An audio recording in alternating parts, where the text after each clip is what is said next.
కావాల్సిన దానికంటే ఎక్కువ తినకు. కావాల్సిన దానికంటే ఎక్కువ ఆలోచించకు. కావాల్సిన దానికంటే ఎక్కువ మాట్లాడకు. కావాల్సిన దానికంటే ఎక్కువ నిద్రపోకు.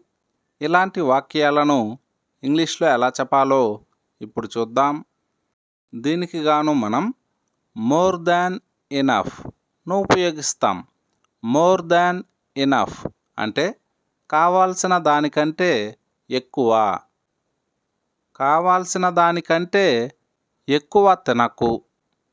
కావాల్సిన దానికంటే ఎక్కువ తినకు.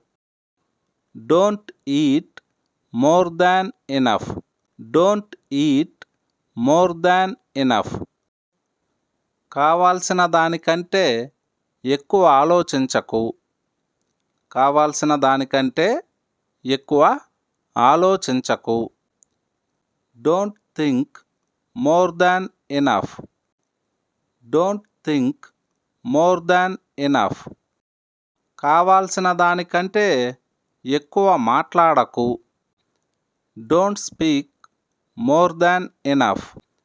Don't speak more than enough. కావాల్సిన దానికంటే ఎక్కువ పని చేయకు. Don't work more than enough. Don't work more than enough. కావాల్సిన దానికంటే ఎక్కువ తాగకు. Don't drink more than enough. Don't drink more than enough. ఇప్పుడు మీకు ప్రాక్టీస్ కోసం ఒక క్వశ్చన్. కావాల్సిన దానికంటే ఎక్కువ నిద్రపోకు. దీన్ని ఇంగ్లీష్లో ఎలా చెప్పాలో కామెంట్ సెక్షన్లో కామెంట్ చేయండి.